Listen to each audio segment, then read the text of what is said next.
મારી હારે આજે તું ફેસ લગાવતો નહીં, નકર તારું આઈડે ઉપડી જાહે. તારી હારે પેટ લગાવવા હે, તારી પતંગ કાપીએ, આખા ગામની પતંગ કાપીએ આ ચાઇના દોરીથી. ચાઇના દોરી એટલે ચાઇના દોરી નો વપરાય. ચાઇના દોરીથી આપણને બહુ નુકસાન થાય અને ચાઇના દોરી વાપરવી મોટો ગુનો છે. તારી સલાહ તારી પાસે રાખ. તહેવાર આવે ત્યારે જ તમને સલાહ દેવાનું હું છે. દિવાળી આવે તો કે ફટાકડા નહીં ફોડવાના, ધૂળેટી આવે તો કે કલર નહીં ઉડાડવાનો, સંક્રાંત આવે તો કે પતંગ નહીં ચગાવવાની. પણ તને પતંગ ચગાવવાનું કોણ ના પાડે છે? તું આખો દી પતંગ ચગાવ, પણ ચાઇના દોરીથી નહીં, એમ તને કહું છું. આ ચાઇના દોરી મારી પાસે હે, તને ખબર હે, મને ખબર હે, બાકી બીજા કોઈને ક્યાં ખબર હે? તું તારું કામ કર ને. કાંઈ વાંધો નહીં, ટાણું આવશે ને ત્યારે હું તને જવાબ દઈશ.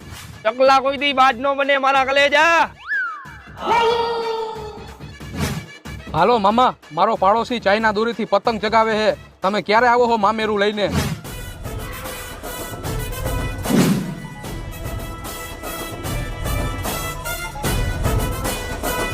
કાપે આજ તો આખા ગામની પતંગ કાપી નાખું.